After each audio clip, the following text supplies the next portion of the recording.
Hi, I'm Lara Wallace, and you're listening to Bass Capital Radio Podcast, and I'm here today with episode number 2, and our guest is Erin Hughes. Erin Hughes and I attended the same high school. We both grew up in Putnam County, and we both have very big passions for this community and doing good in it. We both have children, and so I've asked you to come join me today to tell me a little bit about yourself and about your involvement in the community. So let's start with the easy stuff. How long have you been in Putnam County? I have been in Putnam County what I would consider my entire life.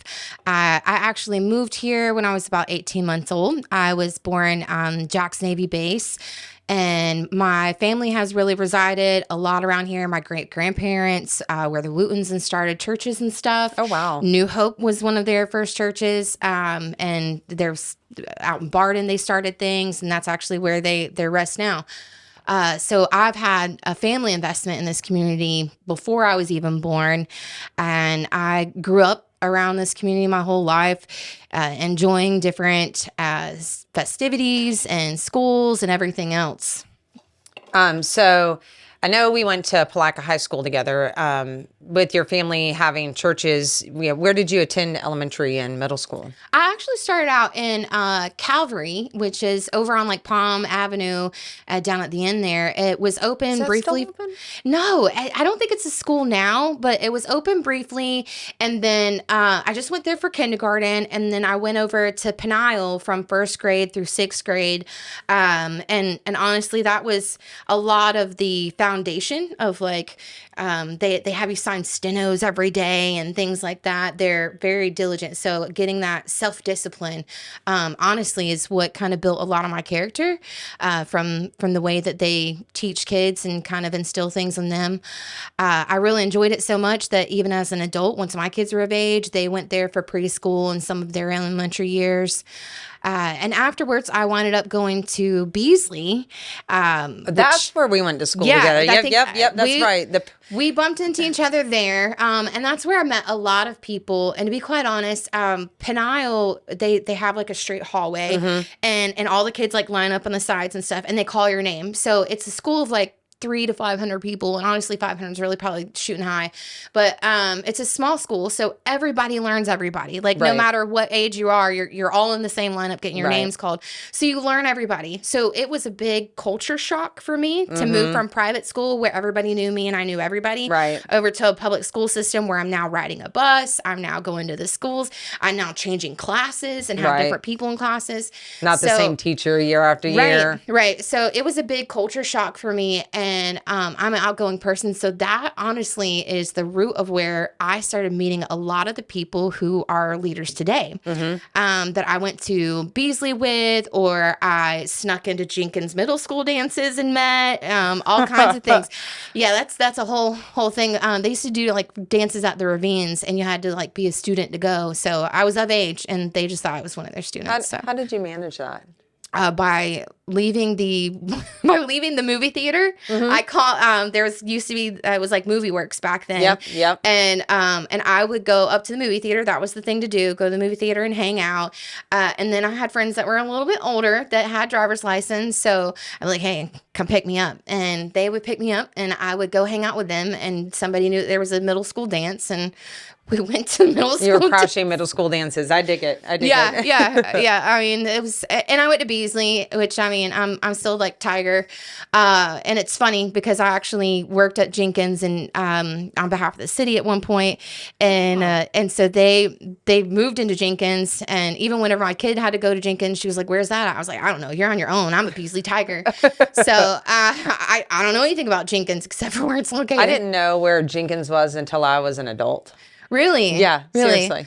No, I've been over there for other things. I've had friends that have gone there, and I met friends going through the sporting groups and stuff. I played softball for the county for a few years, and I met a lot of people doing that, changing the different age groups, change up the team, people come and go, and that was another. It was always being involved in those things of meeting new people, and that's how this whole small town really is everybody knows everybody, and that's because you get involved in these different things. But yeah, after middle school, I went into Palaca High. Right. And that's where I graduated in '02 as most school spirit of class of '02. That is true. Yeah, it tracks. They did have a lot of school spirit. And Seth Miles was actually the other recipient of the same award. So it was nice. And Seth and I go back to kindergarten. But yeah, that's it. That's kind of my education timeline of everything going on here. And I also went to the community college here for a couple of years and enjoyed that. Met more people and really just getting out there. So I'm very much tracking the same timeline as far as I went to Brownie Pierce and then Beasley, then Palaca High. I did band, so I was a band geek, as everybody called it. I did chorus. It. I actually have a varsity letter in chorus. Yeah. I was a soprano. Yeah. I still would probably be considered a soprano, but yeah, I wouldn't go try to win American Idol or anything. I could not carry a tune in a bucket. I can do the instruments, but singing is not my forte. One of my favorite things with doing the high school chorus was with Mr. Hunt before he retired. They would do an annual performance on the courthouse steps. And there was a certain thing. It was the same book of music that we would sing from, and he would pick different songs year to year. But there was one in particular called the Christmas Waltz. And whenever there was a instrumental break, there were certain students, usually seniors, and then they would get paired up with a partner and some underclassmen and stuff to fill in the spaces. And they would do a waltz in front of the courthouse. We need to bring that back. It was so much fun. It was, and again, another one of those experiences where it blended the classes and stuff and met other people. But yeah, I did a waltz in front of the courthouse in high school for chorus. Somebody's got to have footage of that somewhere. I don't know. Maybe. This is also if you have footage of this said dance, we need to see it. So just send it on over. This is 99, 2000 time frame. Old VHS and the big camcorders. Right, yeah. So somebody might have to adapt it digitally for it to actually make it on the internet. We'll make that happen. yeah. But yeah, that's just another one of those highlights of going to high school in a small town, I guess. For sure. So very much like you, a lot of the people I went to school with, it's really cool to see them invested in our community. I also attended the college, took a break, and majored in motherhood. But early on, I worked at a vet, and so. And I showed this in my introductory video, which hasn't been released yet, so I guess you're going to get a little bit of a preview now. But growing up, I did do the band thing. This was before Mr. Pignato moved into theater, and we did the competitions, and that was really cool. If you've never had to hold an instrument at this angle for hours, it felt like hours on end, you have not lived.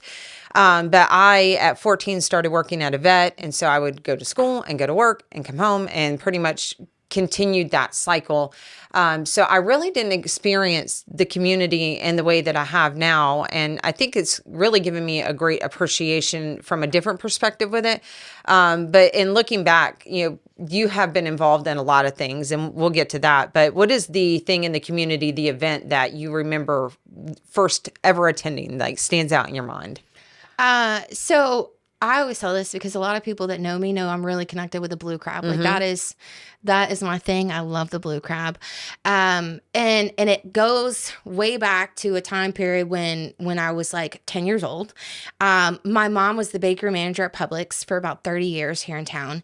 And Publix would do things like donate sodas or donate, different products and stuff from their store.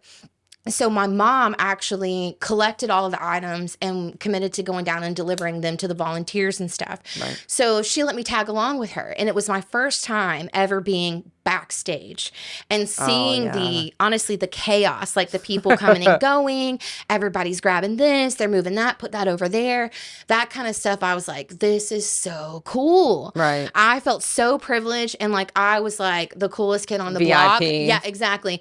I've got a side of things that y'all don't even know about. That piqued my interest so much. And it just in the aspect of events all around. And I think events like the mug race that just happened, I actually recall as a kid, whenever my dad would take me into town on Saturday mornings, he was always an early bird. So we would go into town to go to Publix and see my mom get groceries and go to Scotty's and smell the lumber, things like that. Oh my goodness. And then, but as we would drive over the bridge on that first weekend of May, I would see all those sailboats out there. So I don't know. It'd be a tough one to pin down which one was my first thing, but probably the mug race and the blue crab are neck and neck right there with each other of like my first memories of events around here. I do remember, I think we attended it maybe once or twice. Again, my parents worked and came home, but I loved going to the Blue Crab and never experienced it from anything other than a visitor's inn. So, but I mean, just to see all the vendors, and we were talking about the Jello jump that used to be where they would throw the keys in there. And if you've never experienced a Jello jump, let's talk about this real quick. So they would fill a swimming pool that came, like an above ground pool. Yeah, it's about like 3 foot deep. High, yeah. It felt like it was huge. Right. As a kid, you think it's like an 8 foot deep pool. Oh, but no, for sure. And people would come and jump in said Jello pool. And I learned this fact that it was red Jello. And the reason it was red is because that's the hardest color to see through. So they would drop 100 plus keys in there. Science. And right. And they would have one key that would go to whether it be a sea-doo or a used boat. There's a lot of history with the Blue Crab and boating. Yep. So they would drop one key in there, and people would come in and jump into the Jello and pull out a key and see if the key fit the specific lock. Right. And so that was always something. At the time, I really wanted to do it. Looking back, you're older and wiser now. Yes. Yeah. No, I'm not doing stickiness. I mean, I will go and watch. That will be hilarious. Yeah. Oh, super absolutely. entertaining, but no, it's not for me. Well, I want to get back to the Blue Crab, but as you were talking about finishing college, and obviously you have your own family now. You said you put your kids in Pinal. My kids also attended Pinal for a little bit too, so definitely a culture shock going from one to the other.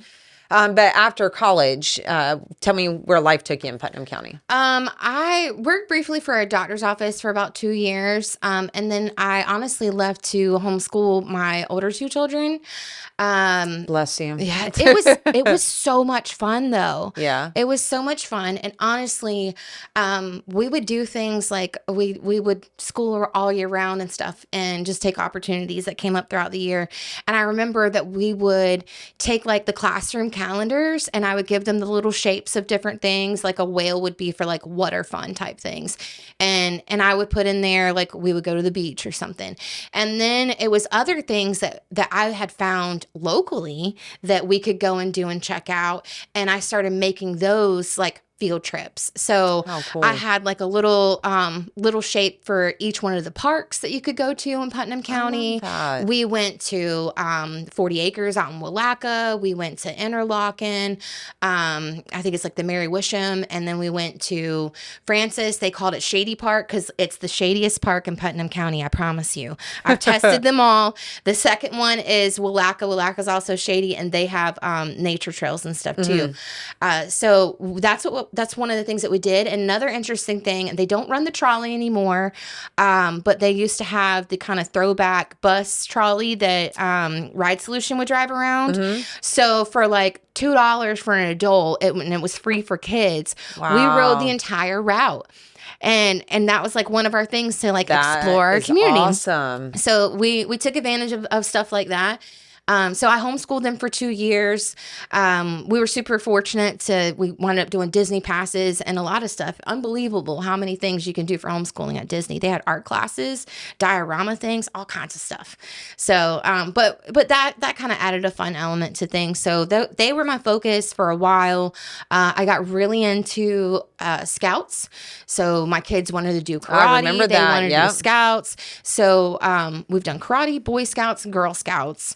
And I wound up getting involved in like their leadership roles. I've been a den leader. I've been an MC for Pinewood Derby locally and district. And like the top thing that you can do in leadership training for Boy Scouts is called Wood Badge. It's like 2-3 day weekend campouts. So much fun. Oh, I'd love to do that. I had so much fun. I learned so much, and there's so much that I learned in that leadership program that I've never been taught in any of the other leadership programs. So many things about like teamwork and other stuff that I still carry with me to this day. So I got really involved in Scouts, and and did like 3-day weekend campouts for them where we did an event in the spring. They did a spooktacular thing in the fall. And then same thing with Girl Scouts. They've slept in tree houses. We would go camping.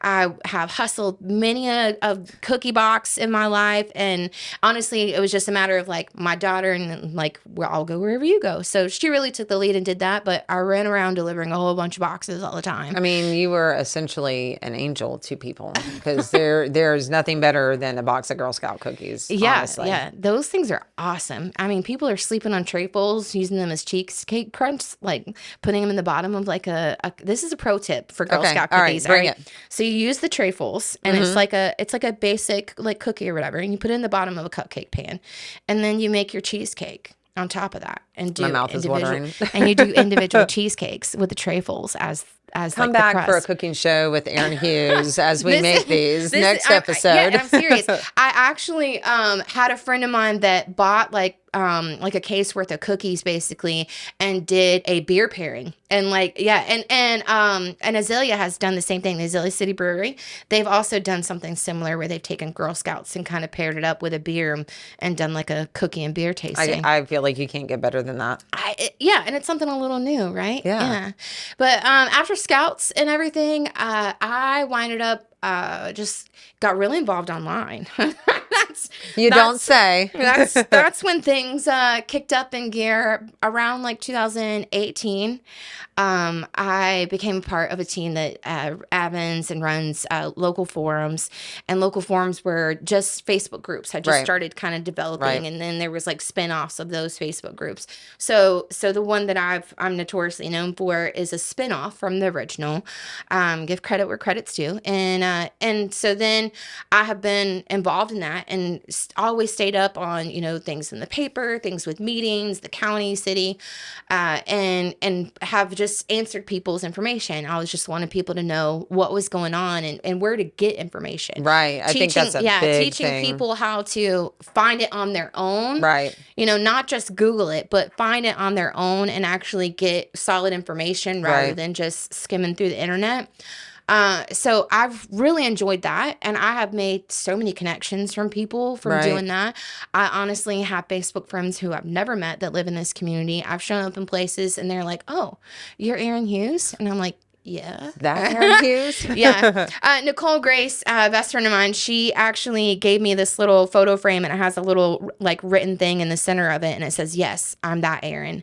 And it sat I love her. It sat on my desk when I was out of the city. It sat on my desk right next to my nameplate. So it was like, "Erin Hughes. Yes, I'm that Erin." I love it. So because it would, I had people that would come in and just encounter me, and they would be like, "Oh," and I'm like, "Yeah, that's me." That's me. So that I had already been kind of like involved doing things in the community through other organizations like Scouts and stuff. And then in 2018, Blue Crab didn't happen. Right. And I was a champion. We'll call it that. Online. So we actually there was a handful of people who were like, how can we do this? How can we scramble together and try to think out the box? But then 2019 came up, and I had just left a different job, a cleaning job, and I had just left that, and I was still very active online. Right. And it came up of who's going to do the Blue Crab, and that's whenever the city actually held a workshop for it. And I was like, well, let me go find out what this is about. And I'm not sure if you were there, but I know like Katie and Katie Long, Katie Knowles, and I think Seth Miles and Benji were there. So I kind of sat in the back, knowing all of you guys and stuff, and then listened to everything. And as I walked out into the parking lot, I was like, "Hey, Katie," I was like, "whenever you guys make a decision, let me know. Give me a call." And she was like, "Just show up tomorrow night." And I was like, okay. So I showed up, and then I actually sat down across from Seth Miles, and he was like, "You know what?"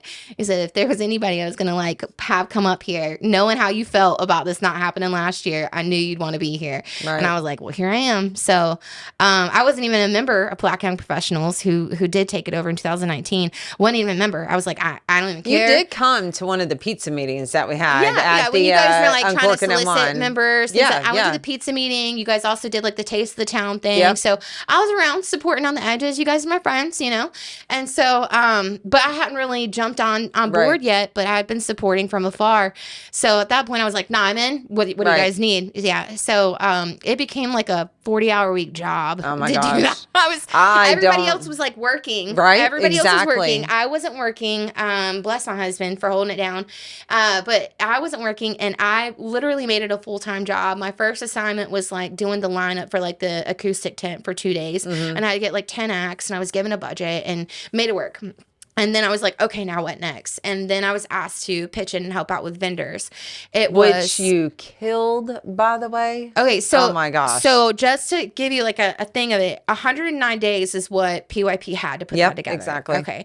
So then it wasn't until like 60 days out that I was like asked to do vendor stuff and like amp it up or whatever. So once I took that up all the way down to the end of things, I winded up recruiting 117 vendors who took up 128 spots and raised almost $24,000. So $24,000 you guys raised? Yeah, well, just from that aspect alone, just the vendor section. And honestly, I didn't realize that until long after. Like, that was such a busy like rush time period to get a large event like that put together, especially for a lot of us. It was like our first time, as you know. Yeah. So but yeah, and everybody was busy working and still volunteering their time, a lot of evenings, and even a few, I'm sure, phone calls while they're at work. Definitely a lot of phone calls. Just for reference, so I was with the young professionals, and while I was working with everybody on planning this, and Erin literally would come into the office with just papers, stacks of papers, and highlight. I mean, you had this down to a science. Yeah. Especially for your first time. Like, right. Yeah, whatever they taught you in that workshop. No, I am super organized. That comes from my mom. My mom would be the one to like make schedules for the bakery and stuff. And she would like have everything color coded, and a color meant like this person's on donuts, this person's doing this person's doing. So that organization definitely like comes from her. But really I worked with Katie, who gave me like this big old file box. And then we just kind of decided on a system that worked, and yeah, that's how I ended up with all the stacks of papers, was going through on who's in section, whatever, and then taking the time to honestly give the vendors some care and thought, because you didn't want to have like 2 candle vendors side by side or across the street from each other. So I took a lot of time to really consider them and their placements, even down to like the sun shines mostly on this side of the street over the day, so it's going to melt your wax products, or it's going to shine on your metal cutouts better. I mean, I was like super at upselling people and changing the layouts and things and coordinating who needed electric, all that stuff. So it was a big undertaking. And yeah, I was constantly working on it. I remember my husband actually upgraded me to like two computer monitor screens, because I would have so many tabs up, juggling everything around. And then on top of like doing vendor stuff, again, back to like the social media, which is something I've grown up on the internet. So every time a new platform or something like that comes out, I always got to dabble in it and see what it is. So Facebook is just something I've been really good with. But I call it like guerrilla warfare marketing. I joined so many Facebook groups that I'm still in, and I'm talking probably 200 Facebook groups within a 3-hour driving radius. I took the time to... That's a lot of groups. Yeah, I took the time to look up different cities that were like a 3-hour drive. And I asked myself, like, how far would I go? Right. How far would I drive to go to the Blue Crab? Right. So I started looking up all of those. And then I got on Facebook and I started searching for Facebook groups. Right. So, and then I started joining all of those. And let me tell you, like, Facebook groups, some of them you have to ask, like, answer questions, like things. And they would be things like, you know, who's our mayor? Well, I could Google that. Right. So I Google that, answer the questions, boom, I'm in. And then just follow their group rules, respect whatever their community sets forth. But like one of the ones that made me laugh the most was like, what's the nickname for this local street? And it was like something really kooky that I would have never guessed. Right. And then another one was like our high school mascot or something, which also I could look up, but I was like, oh, that's pretty good. Clever. So I was really impressed by other communities on how they were like keeping out non-locals. Right. But I did slip in on a few of them. And that's what I would put in Blue Crab. Anywhere that would allow me to, I would put in Blue Crab with all the information and stuff, and get it out there. And we received so much response back and had like a tremendous turnout for an event. Oh my gosh, yes. Yeah, that didn't happen the year before. You had change underneath new management. A lot of us, like I said, it was our first time. Right. So it was a great, like it was a really grassroots supported thing from our community as well. There was a lot of people who decided to back us and really saw the potential in what the product that we could put out there. Right. And honestly, we couldn't have done it without the community support. A lot of people, you did volunteers. Right. I know that we had like over 100 volunteers. Right. I think it was like 84 or something that we had. And everybody showed up. Right. Like right. that, you kind of prepare, I'm going to give myself a little wiggle room here, just in case somebody doesn't show up, but to have an event where every volunteer shows up. Everybody and showed that's up. A commitment that you're not getting paid. You're literally coming in to do something for the greater good of the community and over, entire Memorial Day weekend. So.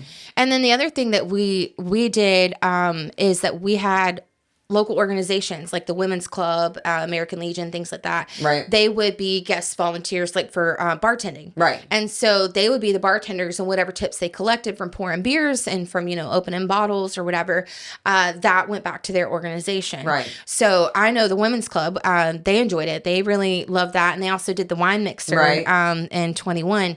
So that was a good opportunity for our organizations to be out there and be in the community and also raise a little bit of money for their, what their roles and goals are.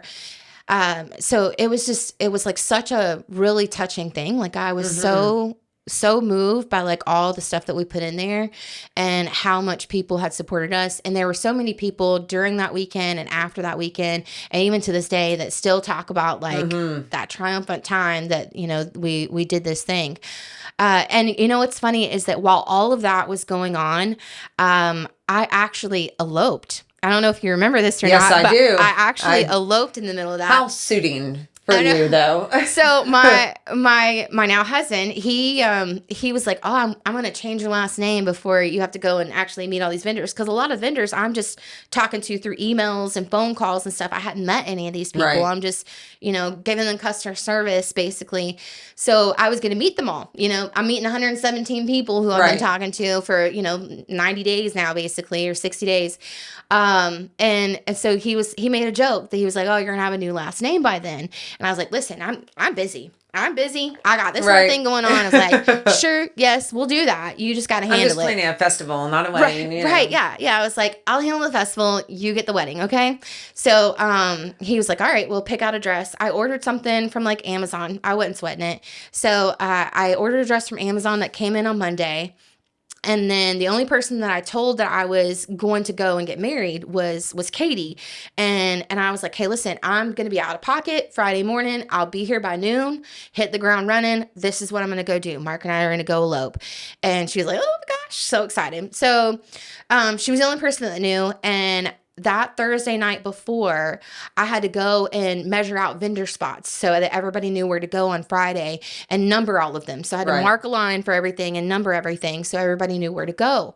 So we went downtown. Mark and I went downtown to start knocking all this stuff out because it was from First Street or Memorial Parkway all the way down to Fifth Street where we had to mark everything out. So he was like, let's take a break or whatever. We get up near the River Center at one point, and everything had been set up. The tents, all this stuff, all these things are already there. And he was like, let's go upstairs and look at it. So the River Center was closed, and my former city people know this, but we actually jumped the gate and went up. Not saying that you should try this at home. Do not do that. Do not do that. But we actually jumped the gate and went upstairs, and he was like, just take it all in. Like, you've really been working to do this and help support this. and really so many people had, and it all came together beautifully. And so I got to see that whole view of everything coming in, and then I turn around and he has a ring out, and it's actually his parents' wedding set. So he proposes to me, and then we go to Steamboats, where my best friend Danielle was working at the time, and have a few drinks to celebrate. And we winded up finishing out all the rest of the spots, and then stayed up till like 2:30 in the morning doing like that whole 4-hour class that you can do. Mm-hmm. We do that whole thing, and then I had to continue playing like videos and stuff while I was putting my makeup on the next morning. And then I called my mom like in the car. I'm like going to St. Johns County and stuff, and I was like, "Hey, Mom, I'm going to St. Augustine to get married right now." And she was like, "Oh my gosh." So we ran over there, get married. His mom and sister and her child all were the only people there. We just, signed the papers and whatnot. And then I get back in the car, driving back from St. Johns County over here, because they have a cute little chapel over there. But so we're driving back, and I'm literally popping my Amazon dress off and like popping shorts on, throwing my blue crab shirt on, getting my socks and shoes on. My phone's blowing up already from vendors that are showing up early and stuff. And then like I update my Facebook and where it's like, hey, we're married now. So it was really exciting. And then, we pulled up, and seriously, I jumped out and was like, all right, okay, and grabbed the box with all the applications and just started checking people in. Right. So, and this year, our 5-year wedding anniversary falls on the same thing on a Friday. So I'm excited for all kinds of reasons. So the blue crab literally is like ingrained in the rest of your life now. I saw your cup coming in. Yeah. I love it. Yeah, I probably have about, I have like vintage shirts, I have vintage hats. I want the artwork. Yeah, those John Hodge posters. Mm-hmm. That is a goal. That is a goal for me. John Hodge posters and the Palaca Art League ornament collections are local things that I want to have. So if you ever want to, as you come visit Putnam County, which we hope you do, or if you live here, down at Douglas Law Firm, there is a collection of each year the Palaca Art League would put together an ornament, and there is a whole set. And I mean, it is incredible when you look at like it's all a different the art building pieces. Each year. Exactly. Yeah. So it's been like City Hall, and they'll mass produce like, like 200, right. However many they order just that many. And it'll be for that one building or location. And so they've done this for the women's club.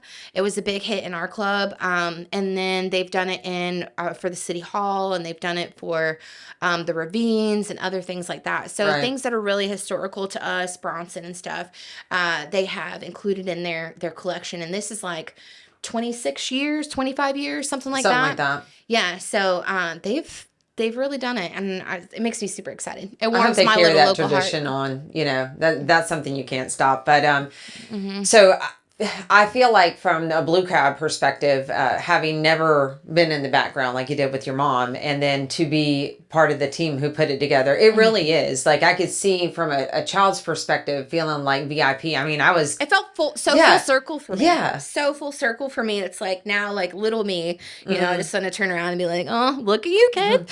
So, because do you grow up and do it? Yes. Yeah, I did. I've always been involved in that. What's funny is like, even thinking back, I've considered this myself, because I actually am president-elect of the Women's Club, Palaca Women's Club now, and I'll be transitioning into the presidential role. Congratulations. So, thank you. That'll be at the end of this year. And then I'll have a 2-year term. So people have asked me, like, what made you start getting involved in the community? And it sounds so corny, but like, Nickelodeon Big Help. That was going to be my question, so you answered it for me. Yeah, in 1994, Nickelodeon did this like a telethon where kids would call and like pledge X amount of hours to like do something, and volunteer hours. And so I don't remember how many hours I did, and bless my mom, because she was up at like 2:30 doing donuts, okay, and I mean like flipping the bread dough and stuff, not rolling in the parking lot, but she would set up things for me to go and do while she was working. And one of the things, whenever I made that commitment, she actually found me a volunteer role at I believe it's Solaris now, but it's the nursing home down near Kay Larkin. And I actually rolled silverware. help transport residents to different locations and help with like arts and crafts and stuff like that. Or they would have like a little service or activities and things like that. So I was just always like around and on hand. And that was kind of how I did my volunteer hours that I committed. Right. And I don't know, it clicked with me. It made me feel good. And I just kept doing good things. I love that. So, yeah. Nickelodeon. I remember the Big Help. I remember them doing that. So was there somebody, I mean, it sounds like after you saying that you guys, your family started the churches, and obviously that's a community service. So is that something you were just exposed to growing up, or like? I think little hints here and there. Not that it was like a predominant thing. Right. My mom always did stuff where she would bake a lot for breakfast. For anybody that was on staff in the morning, she would bake a lot for people on breakfast. My uncle was very involved in his churches and stuff, Mitchell Sweat, and he winded up doing like the Christmas parade floats, and I would get dressed up as Gabriel or whatever, and have to sit in front of the manger or something, those kind of things. So there was always little hints of stuff. And again, my mom really kept me involved in things. So I got involved in doing, the softball teams and stuff like that. But anytime I had a curiosity, my mom was like, here you go. I did flute lessons. I've done all kinds of stuff. And it just kept me active and interested. Right. Eventually, at one point, what got me really focused on local was that I feel like local impacts more of our day-to-day than things on a higher level. I mean, of course, I want to, help fight breast cancer and help all these other larger things. And, but like investing locally really laid the groundwork for what will come after us. Right. So, hyping up, bringing people in and having community events, which is like my favorite thing ever, giving programs and teaching that volunteer attitude to the next generation to continue to have this community feeling, that's just kind of evolved over time for me. Right. I feel like sometimes there's a sense of disconnectedness. I think that social media you have done an incredible job, by the way, of all those sites that you manage. It's like 5 different groups that I run locally. Yeah. I did not recognize that until I started, trying to get the word out here about Bass Capital Radio. And she said, I see you coming at these groups. So, but growing up for me, again, having not been as involved in the community, I did stuff with work and, taking care of the animals, and then just really focused on my career and raising my children. But I've always had a desire to help people and didn't really know where I could connect. I always felt like you had to be a part of something bigger to bring value. And that's not the case. And just think about you and what you did with the blue crab. Just I was hanging around with some friends, and the opportunity arose. I tell people when people ask me, like, how did you get so involved? How do you get these opportunities? And honestly, it is so simple. It is 2 words: show up.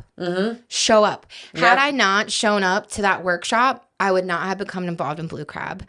Had I not gotten involved in Blue Crab, my opportunities with the city wouldn't have happened. Had I not gotten involved in the city, my other opportunities after the city would not have happened. Right. So that consistency of showing up when the community has a need, you wind up connecting and wind up bringing value to the community. And you make those, like I said, those connections. It's like a undeniable network whenever you get involved with people. Absolutely. So. That is one of my biggest passions is, you'll have a conversation with somebody just in, passing, like, hey, how's it going? What have you been up to? Oh, you're working on this project. And then you have a conversation with somebody else, maybe a complete stranger, and you hit it off. And then they're looking for that exact thing that somebody else was just talking about. Oh, well, I know somebody that can help you out. But something you mentioned earlier was about bringing education on where to find information. So let's just say I was a community member who maybe wanted to get involved but didn't know how. And, Google is a great resource, but sometimes, you can be misled, or it's hard to find, buried in there, maybe the information.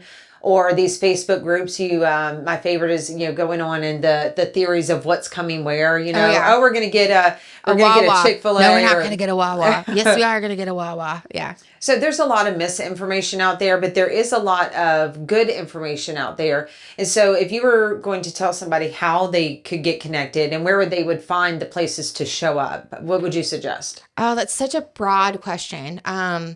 Because there are so many things that people are interested in, and there's not a one-stop shop to find everything Yet. So a lot of times it's like, okay, you want to have an event. All right, well, you need to talk to the city. You have to go through their special event process.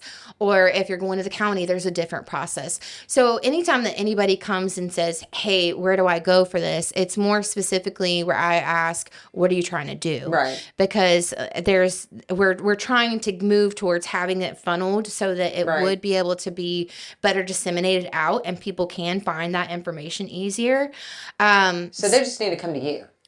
That would make it easier. Right. Yeah. That would make it easier. But, I mean, nobody's messing up by going to Facebook and joining a group and going Sure. like, hey, where can I find this? Like, I mean, honestly, that brings your community out and stuff. A simple thing, like just yesterday, somebody was like, where can I find authentic tacos? Right. And then it discussed about Taco mi casita. all our local businesses. Yeah. You know, some people are like Chico's, some people say Amigos, some people say Salsas and all that stuff, you know. The food truck over there, Taco Mi Casita, they have amazing tacos. That's my yes, choice. Ma'am. Yes, because ma'am. to me, that's authentic because they put cilantro on it. They don't put lettuce. And so whenever people are like saying lettuce ones, I want to argue back and go, that's not authentic. That's American. That's Tex-Mex. But I don't argue with everybody like that. But yeah, so it's never wrong to try to ask the community. You get a variety of answers, and then it's up to you to really decide. Right. But getting that important information, I always like personally subscribing to newsletters. A lot of times I get information from like the Azalea City Brewery. The city now has a newsletter. Mm-hmm. And other local shops and stuff also kind of offer a little bit of that. So having that information is super helpful to know what's going on around Putnam County. Getting that word out is really hard for a lot of people because there's so many avenues that you can intake information. Right. And I know that we did this in 2019. It's you want to hit print, you want to hit radio, you want to hit social media. Right. And in this community, word of mouth is wild. Absolutely. So, and that's another reason why to always give good customer service. Absolutely. Yes, ma'am. Well said. Because right, you don't know whose mama you talking to. Right. But yeah, I mean, it's hard to pinpoint one solid source for anything. I wouldn't say just go to Facebook or just go to Google, but having defined on what your actual goals are and what you need resource wise or what you want to do would definitely be able to, find that niche of where you need to be. Right.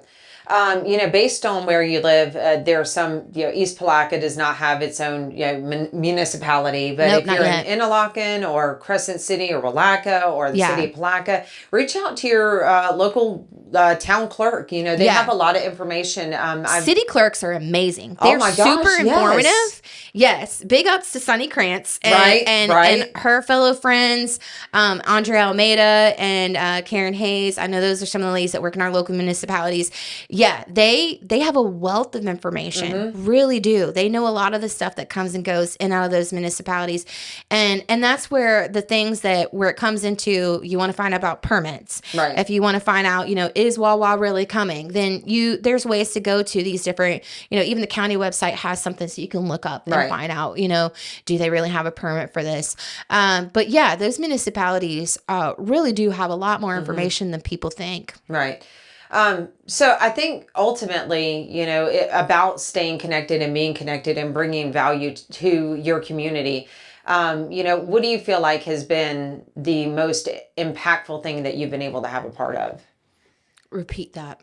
So of all the things that you've done, you're involved in the Women's Club, you've done things with the Boy Scouts and the Girl Scouts and the Blue Crab, but what do you feel like has been the most impactful in your life? The most impactful, adventure that I've been on, or just most impactful thing that I've done? That you've done. My kids. Yeah, I dig that. That's a good answer. Yeah, I have 4 children, and my oldest just turned 20, and a couple weeks ago in April, and then my next one just turned 18. He'll graduate this year from our alma mater, Palaca High, and they graduated, towards the top of their class. Kazak's Madam Cum Laude, and Mackenzie was Cum Laude. And then we have a 10-year-old, little Mark is what we call him, and he's nonverbal autistic. And then we have Grayson towing up the line at 7, and he is Spitfire. It's always that last one. It's them. It's them. It really is. Everything that I have done in my life has been for them, to make them better people, to provide them with good opportunities, to build a good community for them that they felt safe and included in. I have taken them to events. Their friends have come with them to events. So creating those opportunities for them to get out and be involved in stuff too was really helpful. My son has been a trooper with helping set up like Easter. Whenever I worked there, he would put in volunteer hours for his scholarships and things like that. When he was working on scholarships, he's going to the military now, so scholarships don't matter. But that's so he would put in his volunteer time too. And even if I asked him, even if he didn't have some kind of goal to meet something, he'd do it because he's just a good kid. And just like taking my daughter and her boyfriend last year to see the Yin Yang twins, things like that, things that I and even the women's club, we have a piano in the clubhouse, and my husband has brought Grayson along with us to help set up tables and chairs for a meeting, and like he's over there playing on the piano, and my husband's teaching him how to play a few notes and stuff. So being involved has opened doors and opportunities and moments and memories with my family that I have never taken for granted. That is well said. One of my fondest memories, and I think you and I very much share this. I also have 4 children, and I have always felt a kinship toward your passion for this community. And why I'm doing this is to build a better tomorrow and a better experience for my kids. And doing the classic car show and flying out at the municipal airport, just to be able to. I think people don't realize that when you're doing this, that you can have your kids involved. Like there's obviously time where, you've got to be able to focus and plan and do meetings. But for my girls to be able to come out and stay in the municipal airport, for us to get up at 5 a.m. and let the pilots come in and things like that, that is an experience that has stuck with them for, it will stick with them for the rest of their life. And in hopes of inspiring them to do the same thing. Yeah, my kids definitely remember me consistently showing up. And again, that's like my life thing, just constantly showing up, and all the different adventures that we've been on. And they remember us having those calendars that we talked about earlier, and being able to pick out kind of their itinerary of what to do for the month. And they remember the fun. They really remember, not necessarily every single detail. They don't remember sometimes the struggle that I went through to make it happen, but they remember the end results, and that impression on them. That lasts a lifetime. Obviously, my mom, did an impression on me just by delivering some sodas and snacks to some volunteers. And I'm like, heck yeah, sign me up. Thanks, Mom, for giving us Erin. So I mean, like that's ultimately probably the most that I'm proud of, is that they continue on, that they see that and recognize that in me, and that they are taking up the torch and doing that themselves as well. And then, even with like Blue Crab, I definitely have always made time in the 5 years that I've been involved in it. There would be times where it's just my husband would come down, and we would spend time and enjoy certain aspects of the event. And then it was always like my family had to come to the festival to see me. But there was like blocks of time where I spent time with the older 2. I spent time with the younger 2. I spent time with just my husband, those kind of things. And working that into, while also doing a festival, while getting everything together. Hard. And again, that's like a full team effort. I'm not the only one out there sweating it or, grabbing trash cans and stuff. I have a picture of Jonathan Griffith dragging trash cans in 19 because he was wanting to make sure everything was handled. It was definitely a huge team effort, and taking that time out to spend and make those memories with them. And I still do that every single year. Even last year, Kazak and I did like the axe throwing. And then, like I shared with you, Mackenzie, we went to the Yin Yang twins part of things. And I spent plenty of time with my husband, and the boys came down, and we enjoyed them, running around and enjoying the inflatables and all that kind of stuff. And I've done the same thing with other events. They come down to the movie nights and meet up with their friends. So yeah, they have been the inspiration for everything that I have done. I would have never went camping if it wasn't for my son wanting to join Cub Scouts. Right. I would have never went parasailing if it wasn't for my daughter asking for it. Right. Definitely. I mean, I've rappelled down 70-foot walls because of Scouts and because my kid was like, I don't know if I want to do it. And I've always had that kind of thing of like, I would rather push through fear than let it stop me. Right. So I was scared, but I rappelled down the 70-foot wall. That's impressive. To show that, don't be scared. Just push through. Do it. We got this. And just show up. Right. Just show up. That's it. That's all you got to do. Just show up. So yeah, they're definitely the driving force through everything. And just wanting to have a good community for them, and watching the world through their eyes as they've grown up in a new day and age, has opened my mind more to other things and made me even be more inclusive and stuff. So I definitely have worked towards having events that hit a broader age range, that gave something for families to come and do, while also there's things that, our age range, we have a lot of options and stuff too. So, but yeah, giving family friendly stuff so that we can have them out there in the community with other people. Right. And see and connect with people. And hopefully inspire that passion in them to be able to give back to their community. Right. So the Blue Crab is this month. Yes. Very excited about that. Yes. And we have a lot in store. We spent some time talking about your role in the Blue Crab and all that you did. And again, that I could not agree more. What a unique experience that was. And you just knocked that out of the park. Yeah. Thank goodness for all your color-coded, brilliant planning there. Yeah. And all the things that you continue to do after that. We as a community, I'm going to speak on our behalf. We are very thankful for that. But my question is, so the Blue Crab's coming up. What are you going to go do at the Blue Crab since you're not putting it on? What are you going to go enjoy? Right. So this is a unique year for me. So I did 2019 as a volunteer side of things, and then 2020 COVID, and then we did the wine mixer. So 2022 came along. By that time, I actually became a City of Apalaca employee, and I was in charge of doing special event permit processing.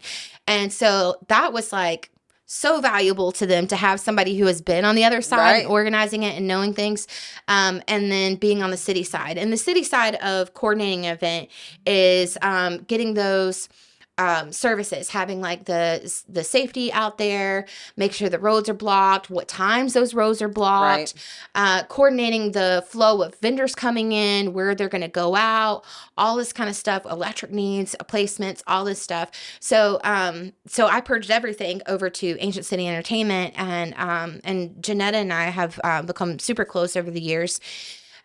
So this is the first time that I'm not really on the volunteer side of things. I'm not having to do the city coordination side of things.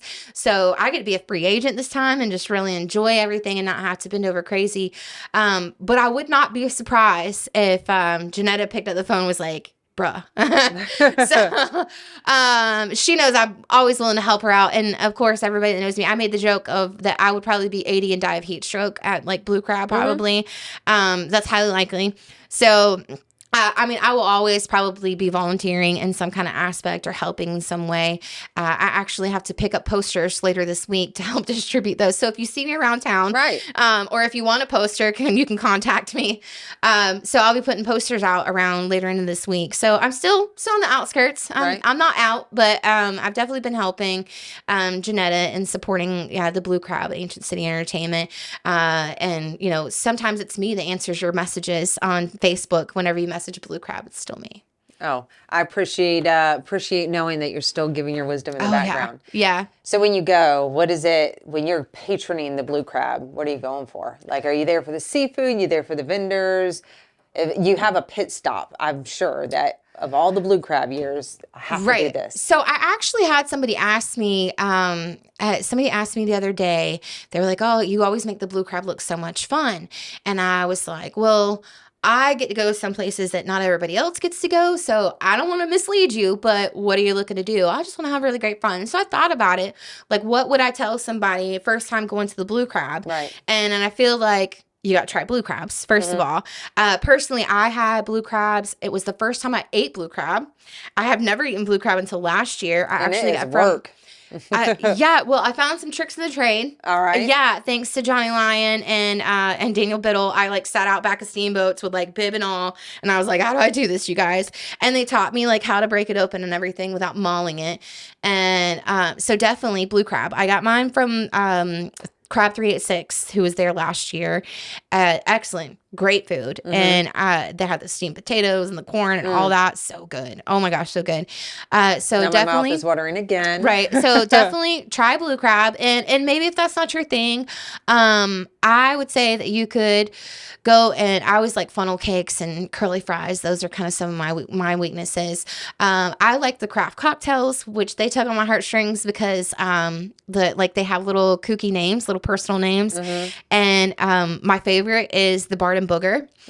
So that's my favorite one. And it's super funny because true story, to get that name, that there was Janetta also does the As If 90s Fest, which happens a week before. So she had done themed drinks that went along with the theme of the event, 90s. Right. And so she was going to do the same thing for blue crab. So I reached out to her and I was like, hey, are you going to be doing the same thing? And she was like, yeah. And I said, do you have all the names picked out yet? And she goes, well, I have these two and I'm debating on this third one. And I was like, let me tell you about the Bard and Booger. Oh my gosh. And she was like, no way, get out of town. And I like sent her like links and articles and artwork and stuff like that. And she was like, this is hilarious. And that's why she named the thing. I was like, no, seriously, please just do me this one favor. Will you please name the street the Bard and Booger? So if you don't know about the Bard and Booger, we're going to drop a link below and you're going to know about the Bard and Booger. And it's definitely a piece of this community. It's like, local folklore, urban legend type stuff or whatever. Basically short story is it's a Sasquatch in the barn and woods. That's the short story of it. But it is a local folklore type thing.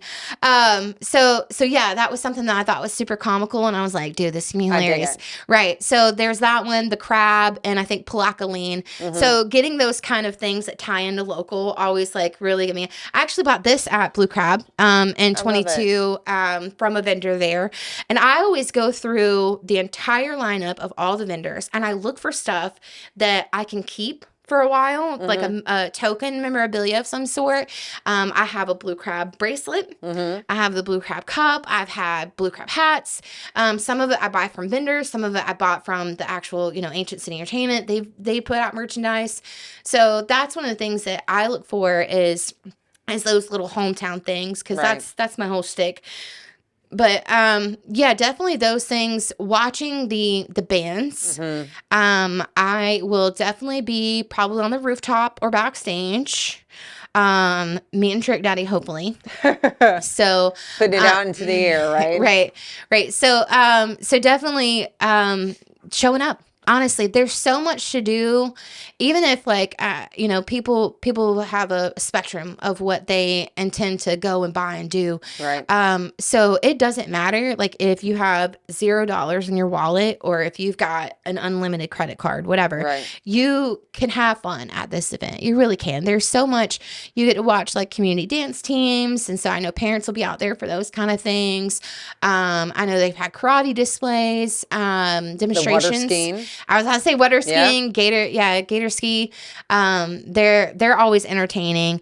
I like those kind of things and just observing those. Right. And then again, it's just so nice to like go out and be in the community, and there's so many people who come back to Palaca specifically for this event. That's crazy. It used to be kind of like an unspoken homecoming thing on like Friday night. Things would kind of kick off, and a lot of people would be down in what was the beer tent years ago, and that was kind of like a whole high school reunion in itself. And then people would wander over to something like Steamboats, because Steamboats used to be open past 2 a.m. So that kind of like migration of going through the local stuff, that's what I really like. And of course, definitely vendors. I am an amazing window shopper. I love looking at things and just taking in all the kind of craftsmanship. And I will definitely be by to see the Gathering Artists of Putnam. Oh my gosh. They have a current art display out right now too. that is like called, I think, Out of the Blue, and it was in support of the Blueberry Festival that just recently happened and the Blue Crab Festival. So it's different artworks that have like blue and stuff in it. So they actually have a little window display that's happening right now, and I went down and took a picture in front of it the other day. It's like a cute little paint can backdrop. So so they're gonna, I believe they're gonna be there and be involved, and just taking all that kind of stuff in. Honestly, I really want to just soak it all in, and I love that. I love the hustle and bustle. I love bumping into people. I love fresh squeezed lemonade. I mean, yeah. That's what I'm excited for. The music. I know that whenever Ramona and the Riot are on stage, I'm going to be sitting down front. If you saw me at the Azalea Festival, I was down front. So it's going to be fun. I'm really looking forward to it. Well, if you weren't looking forward to it, I feel like you have sold it. If not, you got to come, you got to experience it. Now, I have to know this. Are they going to have those delicious, whatever the ice cream filled? I can't even tell you what they were, what Hawaiian it was. honeycombs. That's it. Oh my gosh. I still have that guy's number. I probably ate my body weight. His name was in like those. Don. I still have his number. Yeah, Yeah. please call him. He needs to come. Those were the most probably delicious. we probably do need to call him and get him out of town. Yeah, because that created so much comedy, and just the product itself. The guy had a fantastic attitude, and everybody loved it. And it tasted like a Dole Whip, because it had that pineapple soft serve ice cream, and he filled it in the little honeycomb. It was like a honey churro. Yes. Like a honey flavor. It was very much like a churro, but it was honey flavored. And then he would put like vanilla or pineapple flavored ice cream. So it was very much like eating a Dole Whip. Oh my gosh. So good. So good. That guy was hilarious. Yeah. That's the kind of artisans I'm looking for at a festival for sure. Yeah, I definitely like things that are a little different, like things that are a little bit of a twist on it. I don't want to go down there and just get fried shrimp. I want to get something else that like zhuzhes it up, like gives it something interesting to be like, oh, I tried that. Yeah, for sure. I'm probably gonna find a cheeseburger at some point. So. I would not. I would be disappointed if you didn't give us a review. Yeah, on one of those. I love cheeseburgers anywhere and everywhere. Well, I just want to thank you for the time that you gave to all of us to talk about your history here and talk about how you got involved. It really is an inspiration to see what you're doing for the community, but for your family.